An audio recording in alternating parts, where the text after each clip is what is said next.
اتنی بڑی امت مسلمہ لیکن ہر گلی میں کمزور ہے، ہر جگہ رسوائیاں ہمارے ساتھ چمٹی ہوئی ہیں، ہم چاہ کے بھی اپنے بھائیوں کی مدد نہیں کر سکتے۔ میرے پاس ایسے ایسے جوان آتے ہیں جو کہتے ہیں ہمیں بتائیں نا ہم فلسطین کے لیے کیا کر سکتے ہیں، ہمیں بتائیں نا۔ یہ ہماری بے بسی، یہ ہماری غلطیوں کا نتیجہ ہے۔ تو خوب استغفار کریں، اپنی کوتاہیوں کی معافی مانگیں، رمضان کی ہر صبح میں، ہر شام میں، ہر دن میں، ہر رات میں مصلی بچھا بچھا کے عرض گزار ہوں کہ مالک تو ہمیں معاف فرما۔ اور میں آپ سے ایک اور بات بھی عرض کروں، شیخ ابو الحسن کو میں پڑھ رہا تھا تو روتے جا رہے تھے۔ ایک شام ان کے کچھ لوگوں نے ان سے کہا کہ حضور اس قدر زیادہ آہوزاری، تو فرمانے لگے میری بس اتنی خواہش ہے کہ جب میں اپنے رب سے ملوں نا تو میرا رب مجھے ناراض نہ ملے۔ تو میں ہر وقت اس لیے تڑپتا ہوں کہ میرے اندر جو کوتاہیاں مجھ سے ہو گئی ہیں میرا مالک وہ مجھے معاف کر دے۔ ہم نے کوشش کی ہے زندگی میں ماں باپ کی خدمت کرنے کی، لیکن نہیں، ہم سے ان کے حق ادا نہیں ہو سکے۔ کوشش کی ہے بہن بھائیوں پر توجہ دینے کی، لیکن حق ادا نہیں ہو سکے۔ چاہیے تھا اولاد کی تربیت بڑی شاندار کرتے، لیکن سہولتیں کچھ زیادہ دے بیٹھے، لاڈ پیار کچھ زیادہ کر سکے، ان کی تربیت کا بھی صحیح حق ادا اللہ نے عزتیں زیادہ دی تھی، جواب میں ہماری خدمتیں تھوڑی ہیں۔ ہم اپنے رب کی بارگاہ کی حاضریوں کے بھی حق ادا نہیں کر سکے، اس نے ہمیں نوازا زیادہ ہے، ہمارا شکر کم ہے، ہم اس کا حق ادا کرنے کا کام یہ ہے۔ میرے بھائیوں کے رمضان میں خوب استغفار کریں، ہم سے جو کمیاں رہ گئی ہیں اس پورے ماہ مبارک میں اپنے مالک سے عرض کریں کہ مالک اس ماہ مبارک میں جنہیں تو معاف کرنے والا ہے ان میں ہمارے بھی نام شامل فرما، ہمارے بھی نام شامل فرما۔ اور بھی عرض کرنی ہے، ان کے لیے بھی دعائیں کرنی ہے رمضان میں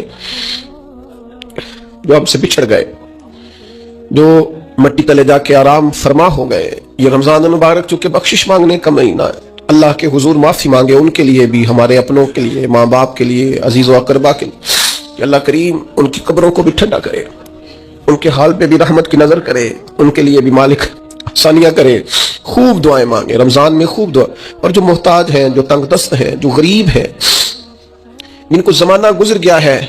دوستوں کو، احباب کو، مخیر حضرات کو متوجہ کرتے ہوئے وہ بھی تھوڑی توجہ کریں۔ اس سال رمضان کے ماہ مبارک میں دنیا داروں کو چھوڑ کے رب کی طرف متوجہ نہ ہو، اس کریم کی بارگاہ میں اپنی ساری تکلیفیں بیان نہ کرے۔ بیمار بھی آئیں، مقروض بھی آئیں، تنگ دست بھی آئیں، بے اولاد بھی آئیں، کمزور بھی آئیں، سارے جھکیں، روزہ رکھ کے، تراویح پڑھ کے، قرآن پڑھ کے،